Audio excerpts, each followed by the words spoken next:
ಆಯ್ತು ಆಯ್ತು. ಶ್ರೀ ಗುರು ಗುರುಭ್ಯೋ ನಮಸ್ಕಾರ. ನಮಃ. ಹರಿ ಓಂ.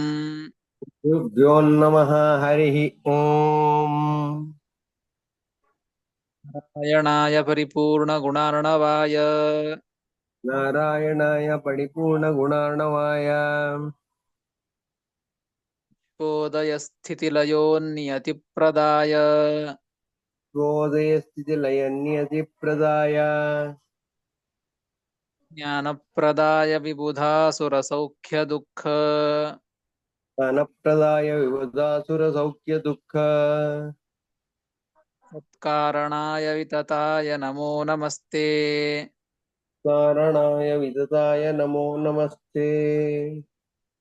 ಶೇಷವಾಗ್ಜಾಡ್ಯಮಲಾಪಹಂತ್ರಿ ಕೇಶವಾಗ್ಜಾಡ್ಯಮಲಾಪಹಂತ್ರಿ ನವಂ ನವಂ ಸ್ಪಷ್ಟಸುವಾಕ್ಪ್ರದಾಯಿನಿ ನವಂ ನವಂ ಸ್ಪಷ್ಟ ಸುವಾಕ್ಪ್ರದಾಯಿನಿ ಮಮೀಹ ಜಿಹ್ವಾಗ್ರಸುರಂಗನರ್ತಕೀ ಮಮೇಹ ಜಿಹ್ವಾಗ್ರ ಸುರಂಗನರ್ತಕೀ ಭವಪ್ರಸನ್ನಾ ವದನೆ ಚ ಮೇ ಶ್ರೀಃ. ಪ್ರಸನ್ನಾ ವದನೆ ಚ ಮೇ ಶ್ರೀಃ. ಅಭ್ರಮಂ ಭಂಗರಹಿತಂ ಅಜಡಂ ವಿಮಲಂ ಸದಾ ಭ್ರಮಂ ಭಂಗರಹಿತಂ ಅಜಡಂ ವಿಮಲಂ ಸದಾ ಆನಂದತೀರ್ಥಮತುಲಂ ಭಜೆ ತಾಪತ್ರಯಾಪಹಂ. ಆನಂದತೀರ್ಥಮತುಲಂ ಭಜೆ ತಾಪತ್ರಯಾಪಹಂ. ಯಸ್ಯ ವಾಕ್ಕಾಮಧೇನುರ್ನಃ ಕಾಮಿತಾರ್ಥಾನ್ ಪ್ರಯಚ್ಛತಿ ಯಸ್ಯ ವಾಕ್ಕಾಮಧೇನುರ್ನಃ ಕಾಮಿತಾರ್ಥಾನ್ ಪ್ರಯಚ್ಛತಿ ಸೇವೇತಂ ಜಯ ಯೋಗೀಂದ್ರಂ ಕಾಮಬಾಣಚ್ಛಿದಂ ಸದಾ तं जय योगीन्द्रं कामबाणच्छिदं सदा ध्याय राघवेन्द्राय सत्यधर्मरताय च जय राघवेन्द्राय सत्यधर्मताय च भजतां कल्पवृक्षाय नमतां कामधेनवे भजतां कल्पवृक्षाय नमतां कामधेनवे सत्याभिघ्न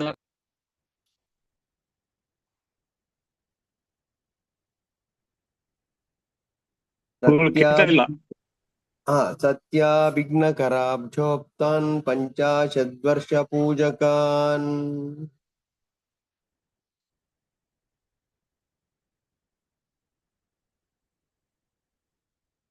सत्याकराब्जुतान् पञ्चाशद्वर्षपूजकान् सत्याभिघ्नकराब्जोक्तान् पञ्चाशद्वर्षपूजकान् यप्रमुद्धार्यान् नौमिन्यायसुधारतान् प्रमोदतीर्थार्यान् नौमि न्यायसुधारतान् पादमौलिपर्यन्तं गुरूणाम् आकृतिं स्मरेत् आपादमौलिपर्यन्तं गुरूणाम् आकृतिं स्मरेत् येन विघ्नाः प्रणश्यन्ति सिद्ध्यन्ति च मनोरथाः।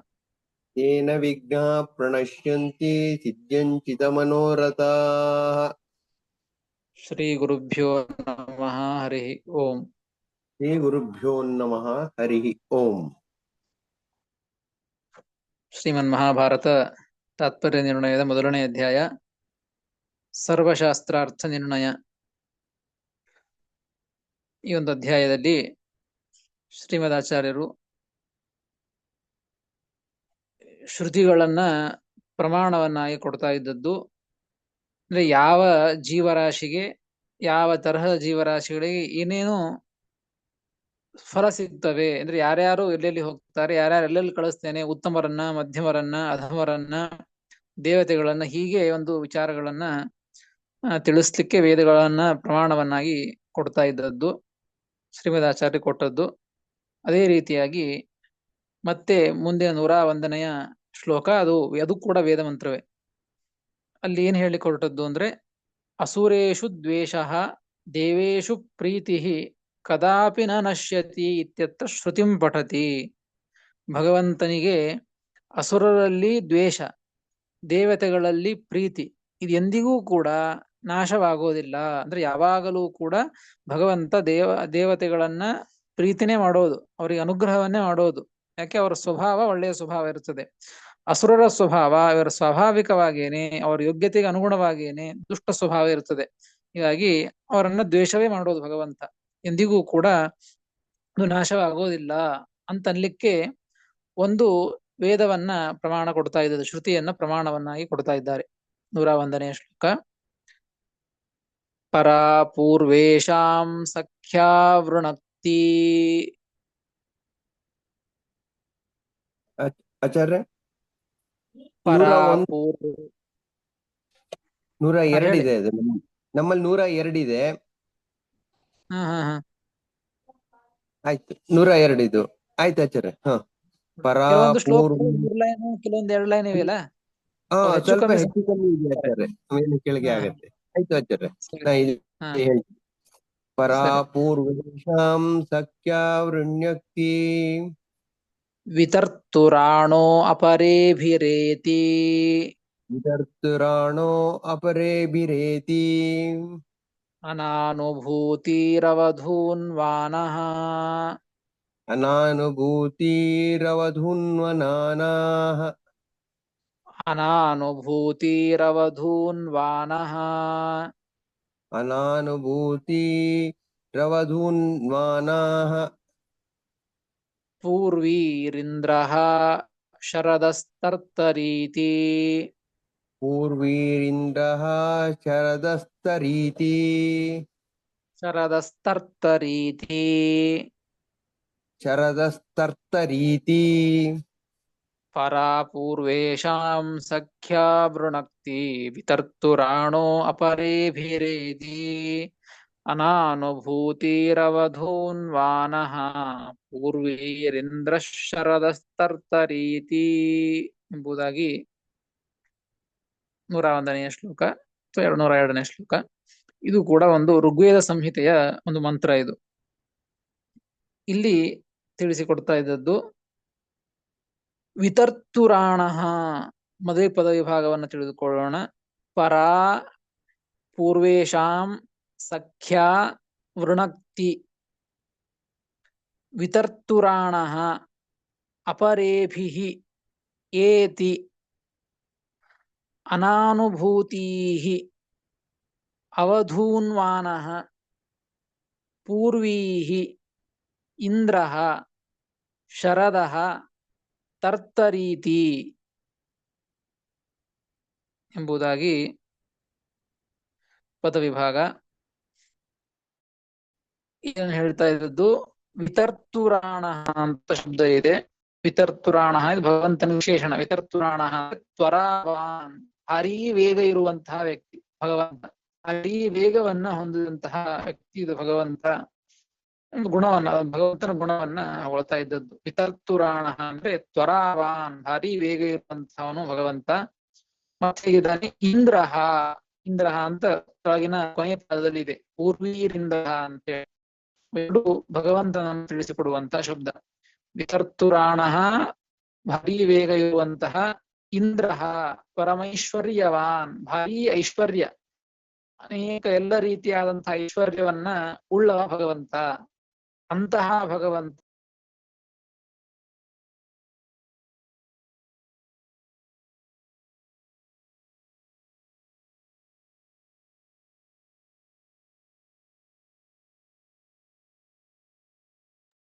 ಗುರುಗಳು ಕೇಳ್ತಾ ಇಲ್ಲ. ಆಚಾರ್ಯರು ಡ್ರಾಪ್ ಆಗಿದ್ದಾರೆ, ಇಲ್ಲ ಅಲ್ಲಿ. ಬಂದ್ರು ಈಗ ಮತ್ತೆ. ಕಟ್ ಆಗಿತ್ತು. ಅಂತಹ ಭಗವಂತ ಏನ್ ಮಾಡ್ತಾನೆ ಅಂದ್ರೆ ಪರಾ ಪೂರ್ವೇಶಾಂ ಸಖ್ಯಾ ಪರಾವೃಣಕ್ತಿ. ಪೂರ್ವೇಶಾಂ ಅಂತ ಶಬ್ದ ಇದೆ. ಪೂರ್ವೇಶಾಂ ಎಂಬುದಕ್ಕೆ ಪೂರ್ವಶ್ರುತೌ ಪೂರ್ವ ಮುಕ್ತಾನಾಂ ದೈತ್ಯಾನಾಂ. ಪೂರ್ವಶ್ರುತಿ, ಹಿಂದಿನ ಶ್ರುತಿಯಲ್ಲಿ ದೈತ್ಯರ ಬಗ್ಗೆ ಬಂದದ್ದು. ಹೀಗಾಗಿ ಪೂರ್ವೇಶಾಂ ಎಂಬುದಕ್ಕೆ ದೈತ್ಯಾನಾಂ ಅಂತ ಅರ್ಥ. ಪೂರ್ವಶ್ರುತಿಯಲ್ಲಿ ಉಕ್ತರಾದಂಥವರು ದೈತ್ಯರು. ಅಂತಹ ನೋಡಿ, ಪೂರ್ವೇಶಾಂ ಎಂಬುದಕ್ಕೆ ದೈತ್ಯಾನಾಂ ಅಂತ ಅರ್ಥ. ಈ ಭಗವಂತ ವಿತರ್ತುರಾಣ ಇಂದ್ರಃ, ತ್ವರಾ ವೇಗ ಇರುವಂತಹ, ಇಲ್ಲ ಐಶ್ವರ್ಯ ಇರುವಂತಹ ಭಗವಂತ ಪೂರ್ವೇಶಾಂ ದೈತ್ಯಾನಾಂ ಎಲ್ಲ ದೈತ್ಯರ ಸಖ್ಯ ಪರಾವೃಣಕ್ತಿ ಅವರ ಸಖ್ಯವನ್ನ ಅವರ ಒಂದು ಅವರ ಮೇಲೆ ಪ್ರೀತಿಯನ್ನ ಅಂತ ಅರ್ಥ ಅದನ್ನ ಪರಾವೃಣಕ್ತಿ ಅವರ ಸಖ್ಯವನ್ನ ಅವರ ಗೆಳೆತನವನ್ನ ಅವರ ಸಂಬಂಧವನ್ನ ಪರಾವೃಣಕ್ತಿ ಭಗವಂತ ಅದನ್ನ ಬಯಸೋದಿಲ್ಲ. ಪರಾವೃಣಕ್ತಿ ಎಂಬುದಕ್ಕೆ ಪರಿತ್ಯಜತಿ ಅವರ ಸಖ್ಯವನ್ನ ಪರಿತ್ಯಾಗ ಮಾಡ್ತಾನೆ. ಆ ದೈತ್ಯರ ಸಖ್ಯವನ್ನ ದೇವರು ಇಂತಹ ದೇವರು ಅದನ್ನ ಪರಿತ್ಯಾಗ ಮಾಡ್ತಾನೆ, ಅದನ್ನ ಅಂಗೀಕಾರ ಮಾಡಿಕೊಳ್ಳುವುದಿಲ್ಲ. ಮತ್ತೇನ್ ಮಾಡ್ತಾನೆ ಅಂದ್ರೆ ಅಪರೇಭಿಹಿ ಏತಿ ಅಪರೇಭಿಹಿ ಸಖ್ಯಾ ಏತಿ. ಅಪರೇಭಿಹಿ ಅಂದ್ರೆ ಅವರಿಂದ ಬೇರೆಯಾದವರು ಯಾರು? ದೈತ್ಯರಿಂದ ಬೇರೆಯಾದವರು ದೇವತೆಗಳು. ಆ ದೇವತೆಗಳಿಂದ ಅಥವಾ ಇಲ್ಲಿ ಟಿಪ್ಪಣಿಕಾರ ಬರೀತಾರೆ ಅಪರೇಭಿಹಿ ಎಂಬುದಕ್ಕೆ ಅಪರೈಹಿ ಸಾಧುಭಿಹಿ, ಬರೇ ದೇವತೆಗಳು ಅಂತ ಅರ್ಥ ಅಲ್ಲ. ಯಾಕೆ ಅಂದ್ರೆ ಮನುಷ್ಯೋತ್ತಮರು ಮೋಕ್ಷವನ್ನು ಹೊಂದುವವರು. ಹೀಗಾಗಿ ಆ ಇಬ್ಬರನ್ನು ತೆಗೆದುಕೊಳ್ಳುವ ಸಲುವಾಗಿ ಸಾಧುಭಿಹಿ ಅಂತ ಅರ್ಥ ಮಾಡಿಕೊಂಡದ್ದು. ಅಪರೇಭಿಹಿ ಆ ದೈತ್ಯರಿಂದ ಅಪರರಾದಂತಹ ಮತ್ತೊಬ್ಬರಾದಂತಹ ಬೇರೆಯಾದಂತಹ ಸಜ್ಜನರು. ಆ ಸಜ್ಜನರಿಂದ ಸಖ್ಯಾನಿ ಏತಿ ಸಖ್ಯವನ್ನ ಹೊಂತಾನೆ. ಅಂದ್ರೆ ಅವರ ಸಖ್ಯವನ್ನ ಭಗವಂತ ಹೊಂತಾನೆ.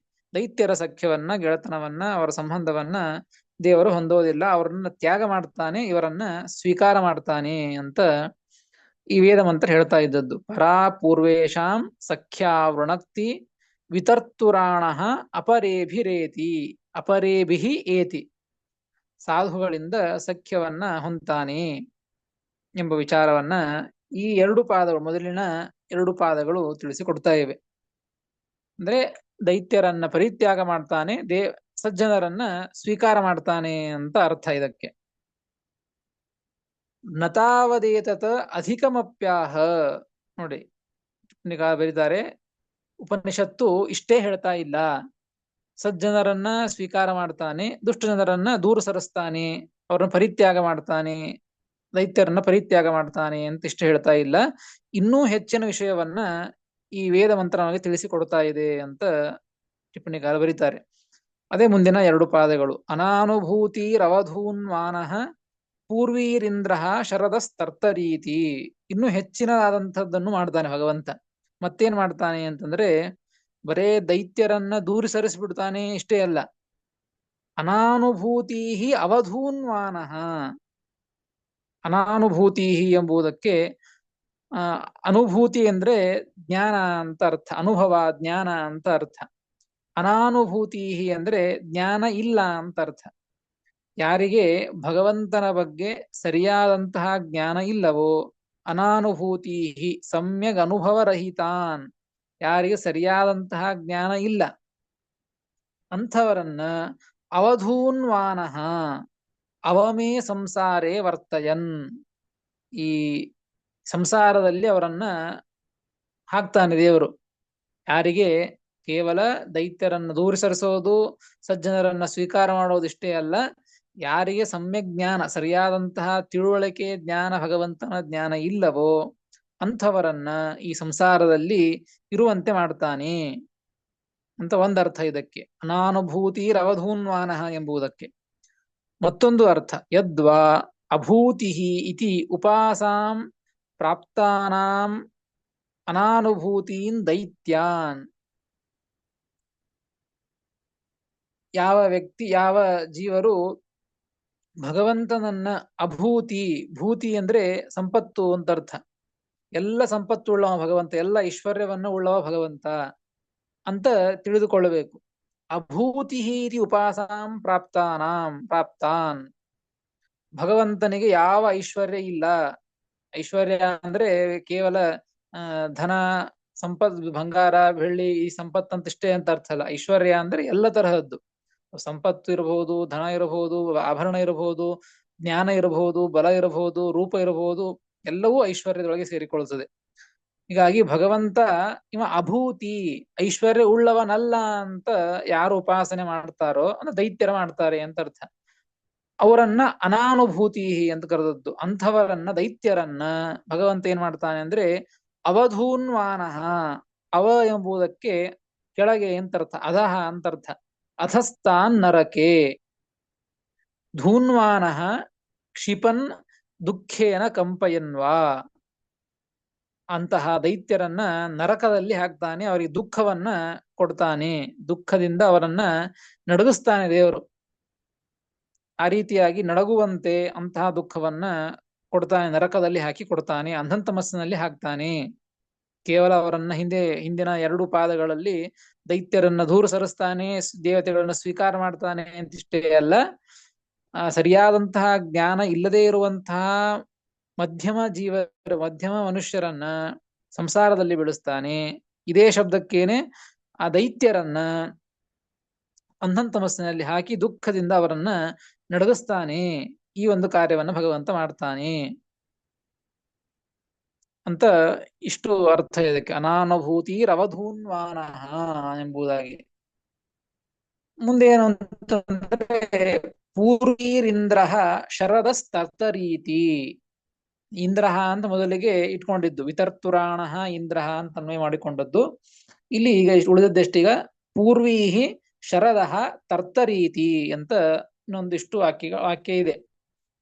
ಇದಕ್ಕೆ ಅರ್ಥ ನೋಡಿ, ದೇವರು ಒಂದು ಬಾರಿ ಹೀಗೆ ಮಾಡ್ತಾನೆ ಅಂತ ಅರ್ಥ ಅಲ್ಲ. ಈಗ ಇಷ್ಟು ಮಾಡ್ತಾ ಇದ್ದಾನೆ, ದೈತ್ಯರನ್ನೇ ದೇವತೆ ಸಜ್ಜನರನ್ನ ಸ್ವೀಕಾರ ಮಾಡ್ತಾನೆ, ಮಧ್ಯಮರನ್ನ ಸಂಸಾರದಲ್ಲಿ ಹಾಕ್ತಾನೆ, ದೈತ್ಯರನ್ನ ಬರೀ ದೂರ ಸರಿಸೋದಷ್ಟೇ ಅಲ್ಲ, ಅಂಧಂತಮಸ್ಸಿಗೆ ಕಳಿಸಿ ದುಃಖವನ್ನ ಕೊಡ್ತಾನೆ ಅಂತ ಈಗಷ್ಟೇ ಅಂತ ತಿಳಿದುಕೊಳ್ಳಬೇಡಿ ಅಂತ ವೇದ ಹೇಳುತ್ತದೆ. ಪೂರ್ವೀರಿಂದ್ರ ಶರದಸ್ತರ್ತರೀತಿ. ಪೂರ್ವೀಹಿ ಶರದ ಅತೀತ ಸಂವತ್ಸರಾನ್ ಅತರತ್. ಇದೇ ರೀತಿಯಾಗಿ ಭಗವಂತ ಹಿಂದೆ ಎಷ್ಟು ಸಂವತ್ಸರಗಳು, ಎಷ್ಟು ಕಾಲ ವರ್ಷಗಳು ಕಳೆದಿವೆಯಲ್ಲ ಹಿಂದೆ, ಈ ಹಿಂದೆ ನಾವು ಇದ್ದಂತಹ ವರ್ಷವನ್ನ ಬಿಟ್ಟು ಹಿಂದಿನ ಅಷ್ಟು ವರ್ಷಗಳಿವೆಯಲ್ಲ, ಆ ಎಲ್ಲ ಸಂವತ್ಸರಗಳಲ್ಲಿಯೂ ಕೂಡ ಭಗವಂತ ಇದೇ ರೀತಿಯಾಗಿ ಮಾಡಿದ್ದು. ದುಷ್ಟರನ್ನ ದೂರ ಸರಿಸಿ ಅವರ ಅಂಧಂತಮಸ್ಸಿಗೆ ಹಾಕೋದು, ಮಧ್ಯವರನ್ನ ಸಂಸಾರದಲ್ಲಿ ಹಾಕಿದ, ಉತ್ತಮರನ್ನ ಸ್ವೀಕಾರ ಮಾಡಿ ಮೋಕ್ಷವನ್ನ ಕೊಟ್ಟ. ಹಿಂದೆ ಕೊಟ್ಟದ್ದು ಹೀಗೆ, ಬರೀ ಈಗಷ್ಟೇ ಅಲ್ಲ. ಇದಾನೀಂ ವರ್ತಮಾನಂ ತರ್ತರೀತಿ ಅತಿಶಯೇನ ತರತಿ. ಹಿಂದೆ ಎಷ್ಟೇ ಮಾಡಿದ ಅಂತ ಅರ್ಥ ಅಲ್ಲ, ಈಗಲೂ ಕೂಡ ಇದೇ ರೀತಿಯಾಗಿ ಮಾಡ್ತಾ ಇದ್ದಾನೆ ದೇವರು. ಇದೇ ರೀತಿಯಾಗಿ ತಾನು ಎಲ್ಲವನ್ನ ನಡೆಸ್ತಾ ಇದ್ದಾನೆ. ಅಷ್ಟೇ ಅಲ್ಲ, ಆಗಾಮಿ ವತ್ಸರಾನ್ ತರಿಷ್ಯತಿ ಇತಿ. ಕೇವಲ ಹಿಂದೆ ಮಾಡಿದ, ಈಗ ಅಷ್ಟು ಮಾಡ್ತಾ ಇದ್ದಾನೆ, ಮುಂದೆ ಮಾಡೋದಿಲ್ಲ ಅಂತ ಅಂದ್ಕೊಳ್ಬೇಡಿ. ಆಗಾಮಿ ವತ್ಸರಾನ್ ತರಿಷ್ಯತಿ ಇತಿ.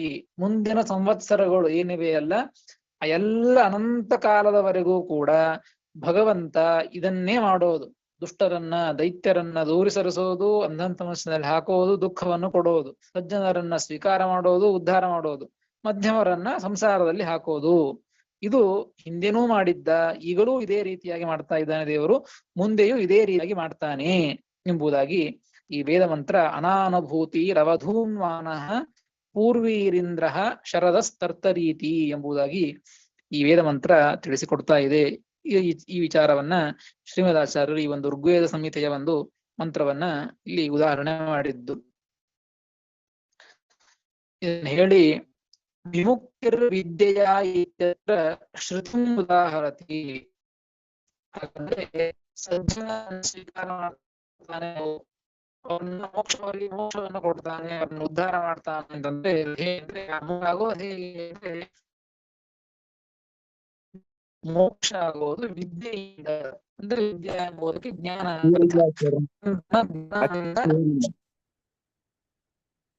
ಹರೇ ನಮಃ. ಕ್ಲಿಯರ್ ಆಗಿ ಕೇಳಿಸ್ತಾ ಇಲ್ಲ, ತುಂಬಾ ಫ್ಲಕ್ಚುಯೇಷನ್, ತುಂಬಾ ವೈಬ್ರೇಷನ್ ಇದೆ. ಈ ಕೇಳಿಸ್ತಾ ನೋಡಿ, ಈಗ ಪರವಾಗಿಲ್ಲ, ಇಲ್ಲ ಹಂಗೆ ಆಗ್ತಾ ಇದೆ. ವಿಮುಕ್ತಿ ವಿದ್ಯೆಯ ಶ್ರುತಿ ಉದಾಹರತಿ. ವಿಮುಕ್ತಿ, ಈ ಮೋಕ್ಷ ಎಂಬುದು ವಿದ್ಯೆಯಿಂದ ಆಗುವುದು, ಅಂದ್ರೆ ಜ್ಞಾನದಿಂದಲೇನೆ ಮೋಕ್ಷ ಎಂಬ ವಿಷಯದೊಳಗೆ ವೇದವನ್ನ ಪ್ರಮಾಣ ಕೊಡುತ್ತಾ ಇದ್ದಾರೆ ಶ್ರೀಮದಾಚಾರ್ಯರು. 102ನೆಯ ಶ್ಲೋಕ, ಅದು ಕೂಡ ವೇದ ಮಂತ್ರವೇ. 2 ವೇದ ಮಂತ್ರಗಳನ್ನ ಇಲ್ಲಿ ಕೊಟ್ಟದ್ದು. ತಮೇವಂ ವಿದ್ವಾನ್ ಅಮೃತ ಇಹ ಭವತಿ. ತಮೇವಂ ವಿದ್ವಾನ್ ಅಮೃತ ಇವ ಭವತಿ. ನಾನ್ಯ ಪಂಥ ಅಯನಾಯ ವಿದ್ಯತೆ. ನಾಣ್ಯ ಪಂಥ ಅಯನಾಯ ವಿದ್ಯತೆ ತಮೇವಂ ವಿದಿತ್ವಾ ಅತಿಮೃತ್ಯುಮೇತಿ ತಮೇವಂ ವಿದ್ವಾನತಿ ಮೃತ್ಯುಮೇತಿ ತಮೇವಂ ತಮೇವ ವಿದಿತ್ವಾ ಅತಿಮೃತ್ಯುಮೇತಿ. ಇಲ್ಲಿ ತಮೇವಂ ವಿದ್ವಾನ್ ಆಗಿದೆ ಆಚಾರ್ಯ, ಅದಕ್ಕೆ ಅಲ್ಲ, ತಮೇವಂ ಮೊದಲಿಗೆ ವಿದ್ವಾನ್ ಅತಿ ಮೃತ್ಯುಮೇತಿ. ಮೊದಲನೇ ಮಂತ್ರ ಹಾಗಿದೆ, ತಮೇವಂ ವಿದ್ವಾನ್ ಅಮೃತಯ ಭವತಿ ಮೊದಲಿಗಿದ್ದದ್ದು. ಆದ್ರೆ ಎರಡನೇ ಮಂತ್ರ ಇದ್ದದ್ದು ತಮೇವಂ ಇಲ್ಲ, ತಮೇವ ವಿದಿತ್ವಾ ಅತಿಮೃತ್ಯುಮೇತಿ. ಹಾಗೆ ಇಲ್ಲಿ ನಾನು ಸರಿ ಮಾಡ್ಕೊಳ್ತೀನಿ. ಟಿಪ್ಪಣಿಕಾರರು ಅದೇ ಶಬ್ದವನ್ನೇ ವ್ಯಾಖ್ಯಾನ ಮಾಡಿದ್ದಾರೆ. ತಮೇವ ಆಯ್ತು, ವಿದಿತ್ವಾ, ತಮೇ ವಿದಿತ್ವ. ಅದೇ ಪಾಠವನ್ನು ಹಿಡದೆ ಟಿಪ್ಪಣಿಕಾರರು ವ್ಯಾಖ್ಯಾನ ಮಾಡಿದ್ದು. ತಮೇವಂ ಅಂತಲ್ಲ, ತಮೇವ ವಿದಿತ್ವಾ ಅತಿಮೃತ್ಯುಮೇತಿ. ತಮೇ ವಿದಿತ್ವಾ ನತಿ ಮೃತ್ಯುಮೇತಿ. ಅನ್ಯ ಪಂಥಾ ವಿದ್ಯತೆ ಯನಾಯ. ಅನ್ಯ ಪಂಥ ವಿದ್ಯತೆ ಯನಾಯ. ತಮೇವಂ ವಿದ್ವಾಮೃತಯ ಭವತಿ ನಾನ್ಯ ಪಂಥಾ ಅಯನಾಯ ವಿದ್ಯತೆ ತಮೇವ ವಿದಿತ್ವಾ ಅತಿಮೃತ್ಯುಮೇತಿ ನಾನ್ಯ ಪಂಥಾ ವಿದ್ಯತೆ ಯನಾಯ ಎಂಬುದಾಗಿ 102ನೆಯ ಶ್ಲೋಕ ವೇದಮಂತ್ರ. ಇಲ್ಲಿ ಮೊದಲನೆಯ 2 ಪಾದಗಳು, ಮೊದಲನೆಯ ಮಂತ್ರ ಅದು ಚಿತ್ಯುಪನಿಷತ್ತು ಅಂತ ಒಂದು ಉಪನಿಷತ್ತು, ಆ ಉಪನಿಷತ್ತಿನಲ್ಲಿ ಬಂದಂತಹ ಒಂದು ಮಂತ್ರ. ಎರಡನೆಯದ್ದು ಶ್ವೇತಾಶ್ವತರ ಅಂತ ಒಂದು ಉಪನಿಷತ್ತು, ಆ ಉಪನಿಷತ್ತಿನಿಂದ ತೆಗೆದುಕೊಂಡಂತಹ ಒಂದು ಮಂತ್ರ. ಎರಡನ್ನು ಸೇರಿಸಿ ಒಂದು ಶ್ಲೋಕದ ರೂಪದಲ್ಲಿ ಕೊಟ್ಟದ್ದು. ಮೊದಲನೇದಾಗಿ ಪದಚ್ಛೇದ. ತಂ ಏವಂ ವಿದ್ವಾನ್ ಅಮೃತಃ ಇಹ ಭವತಿ ನ ಅನ್ಯಃ ಪಂಥಾ ಅಯನಾಯ ವಿದ್ಯತೆ ತಂ ಏವ ವಿದಿತ್ವಾ ಅತಿ ಮೃತ್ಯುಂ ಏತಿ ನ ಅನ್ಯಃ ಪಂಥಾ ವಿದ್ಯತೆ ಅಯನಾಯ ಎಂಬುದಾಗಿ ಪದವಿಭಾಗ. ಮೊದಲನೆಯದಾಗಿ ಅರ್ಥ, ತಮೇವಂ ವಿದ್ವಾನ್ ಅಮೃತ ಇಹ ಭವತಿ ಅಂತ ಇದೆ. ತಮ್ ಅಂದ್ರೆ ತಮ್ ಪುರುಷಂ ಅಂತ ಅರ್ಥ. ಆ ಪುರುಷ ಅಂದ್ರೆ ಎಲ್ಲರ ಪುರಿ ದೇಹದೊಳಗೆ ಇರ್ತಕ್ಕಂಥವನು ಭಗವಂತ. ತಮ್ ಅಂದ್ರೆ ಆ ಭಗವಂತ ಅಂತ ಅರ್ಥ. ತಮ್ ಅಂತ ಆ ಭಗವಂತನನ್ನ ಏವಂ ವಿದ್ವಾನ್ ಈ ರೀತಿಯಾಗಿ ತಿಳಿದುಕೊಂಡ್ರೆ ಅಮೃತ ಇಹ ಭವತಿ ಅಂತ ಹೇಳ್ತಾ ಇದ್ದಾರೆ. ಏವಂ ಅಂದ್ರೆ ಈ ರೀತಿಯಾಗಿ ಅಂದ್ರೆ ಯಾವ ರೀತಿಯಾಗಿ ಅಂದ್ರೆ ಟಿಪ್ಪಣಿಕಾರ ಬರೀತಾರೆ, ಸಹಸ್ರ ಶೀರ್ಷ ಇತ್ಯಾದಿ ಪ್ರಕಾರೇಣ. ಒಂದನೆಯದ್ದು ಹಿಂದೆ ಅನೇಕ ವಿಚಾರಗಳನ್ನ ಹೇಳಿದ್ದಾರಲ್ಲ, ಅದನ್ನು ತಿಳಿದುಕೊಳ್ಳೋದು. ಅಥವಾ ಸಹಸ್ರ ಶೀರ್ಷ ಪುರುಷ ಸಹಸ್ರಾಕ್ಷ ಸಹಸ್ರಪಾದ ಅಂತೇನು ವೇದಮಂತ್ರದಲ್ಲಿ ಪುರುಷ ಸೂಕ್ತದಲ್ಲಿ ಹೇಳಿದ್ದಾರಲ್ಲ, ಹಾಗೆ ತಿಳಿದುಕೊಳ್ಳೋದು. ಹೀಗೆ ತಿಳಿದುಕೊಂಡಾಗ ಇಹ ವಿದ್ವಾನ್ ಅಂತಹ ಜ್ಞಾನಿ ಅಮೃತಃ ಭವತಿ ಮರಣ ಇಲ್ಲದವನಾಗ್ತಾನೆ, ಅಂದ್ರೆ ಮೋಕ್ಷವನ್ನು ಹೊಂತಾನೆ ಅಂತ ಅರ್ಥ.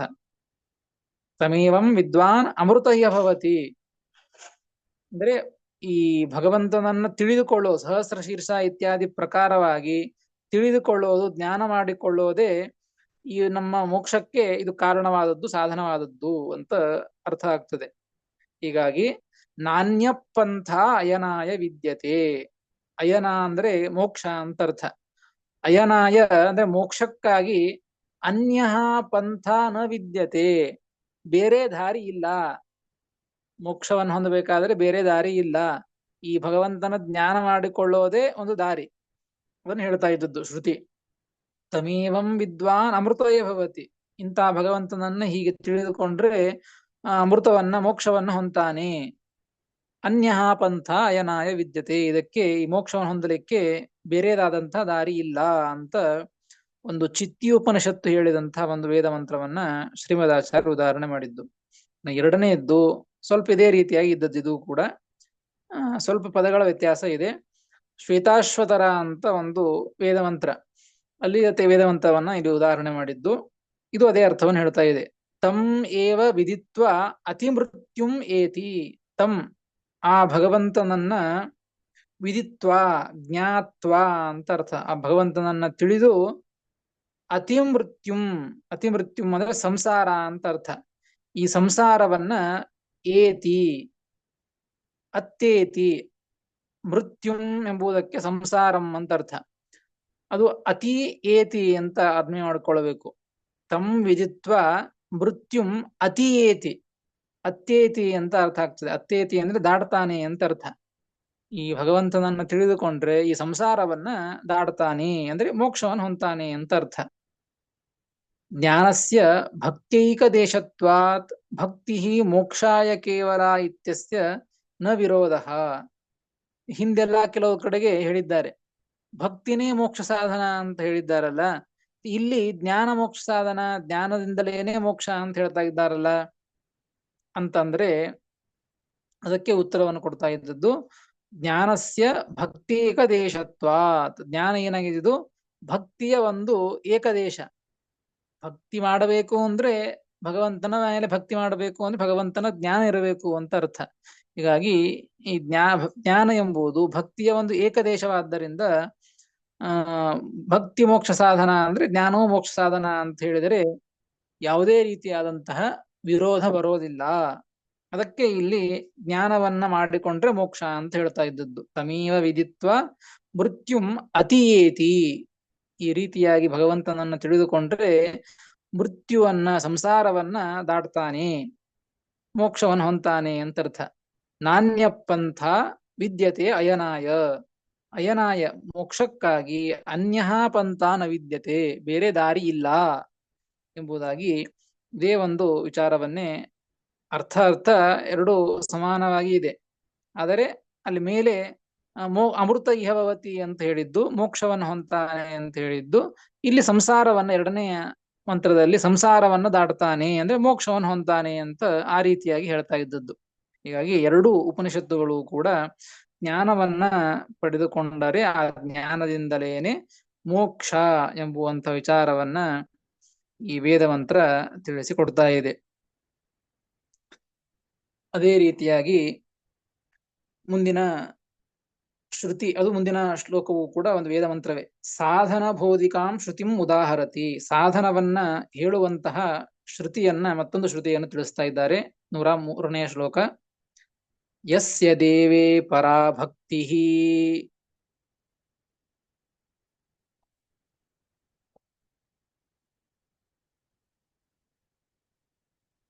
ಹರೇ ನಮಃ.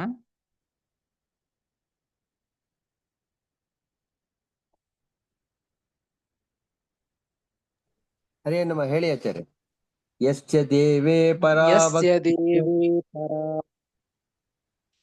ಯಥಾ ದೇವೇ ತಥಾ ಗುರೌ ಸಾ ದೇವೇ ತಥಾ ಗುರು ತಸ್ಯೈತೆ ಕಥಿತಾ ಹ್ಯರ್ಥಾಃ ತಸ್ಯೈತೆ ಕಥಿತಾ ಹ್ಯರ್ಥಾಃ ಪ್ರಕಾಶಂತೆ ಮಹಾತ್ಮನಃ. ಪ್ರಕಾಶಂತೆ ಮಹಾತ್ಮನಃ. ಯಸ್ಯ ದೇವೇ ಪರಾ ಭಕ್ತಿಃ ಯಥಾ ದೇವೇ ತಥಾ ಗುರೌ ತಸ್ಯೈತೆ ಕಥಿತಾ ಹ್ಯರ್ಥಾಃ ಪ್ರಕಾಶಂತೆ ಮಹಾತ್ಮನಃ ಎಂಬುದಾಗಿ 103ನೇ ಶ್ಲೋಕ. ಇದು ಕೂಡ ಶ್ವೇತಾಶ್ವತರ ಅಂತ ಆ ಮಂತ್ರದಿಂದ, ಆ ಒಂದು ವೇದ ಮಂತ್ರದ ಉಪನಿಷತ್ತಿನಿಂದಲೇನೆ ತೆಗೆದುಕೊಂಡಂತಹ ಒಂದು ಶ್ಲೋಕ ಮಂತ್ರ ಪದವಿಭಾಗ. ಯಸ್ಯ ದೇವೇ ಪರಾ ಭಕ್ತಿಃ ಯಥಾ ದೇವೇ ತಥಾ ಗುರೌ ತಸ್ಯ ಏತೆ ಕಥಿತಾಃ ಹಿ ಅರ್ಥಾಃ ಪ್ರಕಾಶಂತೆ ಮಹಾತ್ಮನಃ ಎಂಬುದಾಗಿ ಪದವಿಭಾಗ. ಏನ್ ಹೇಳ್ತಾ ಇದ್ದದ್ದಿಲ್ಲಿ, ಯಸ್ಯ ದೇವೇ ಮೊದಲಿಗಿದೆ. ಯಸ್ಯ ದೇವೇ, ಯಾವ ದೇವರಲ್ಲಿ ಅಂದ್ರೆ ಭಗವಂತನಲ್ಲಿ ಅಂತ ಅರ್ಥ.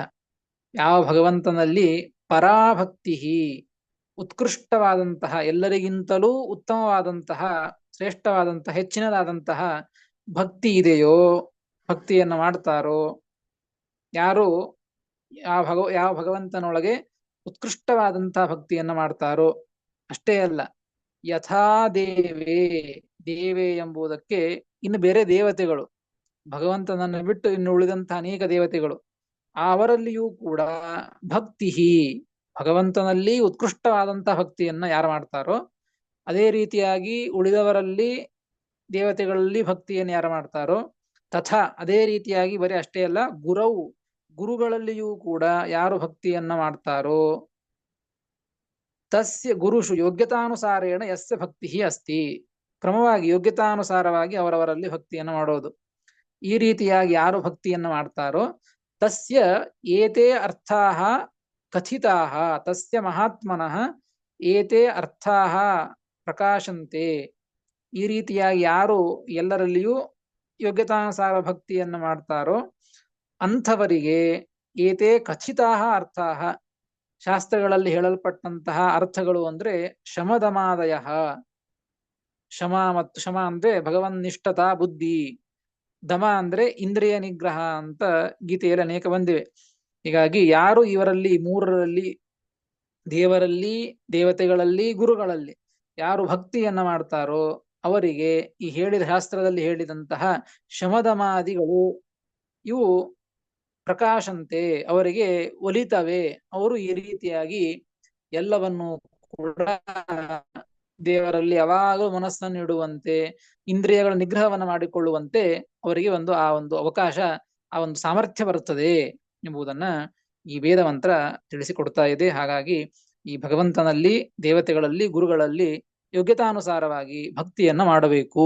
ಇಂತಹ ಭಕ್ತಿಯಿಂದಲೇನೆ ಮೋಕ್ಷ, ಇದೇ ಮೋಕ್ಷ ಸಾಧನ ಭಕ್ತಿ ಎಂಬುದನ್ನ ಶ್ರೀಮದಾಚಾರ್ಯರು ಈ ವೇದ ಮಂತ್ರದಿಂದ ತಿಳಿಸಿಕೊಟ್ಟಿದ್ದಾರೆ. ಮುಂದೆ ಅದೇ ರೀತಿಯಾಗಿ ಇನ್ನು ಅನೇಕ ಶ್ರುತಿಗಳನ್ನ ಪ್ರಮಾಣವನ್ನಾಗಿ ಕೊಟ್ಟು ಅನೇಕ ಮೋಕ್ಷ ಸಂಬಂಧಿಯಾದಂತಹ ವಿಚಾರವನ್ನ ತಿಳಿಸಿಕೊಡ್ತಾರೆ. ಅದನ್ನು ಮತ್ತೆ ಮುಂದೆ ತಿಳಿದುಕೊಳ್ಳೋಣ ಅಂತ ಹೇಳ್ತೇನೆ. ಶ್ರೀಕೃಷ್ಣಾರ್ಪಣಮಸ್ತು. ಹರಯೇ ನಮಃ.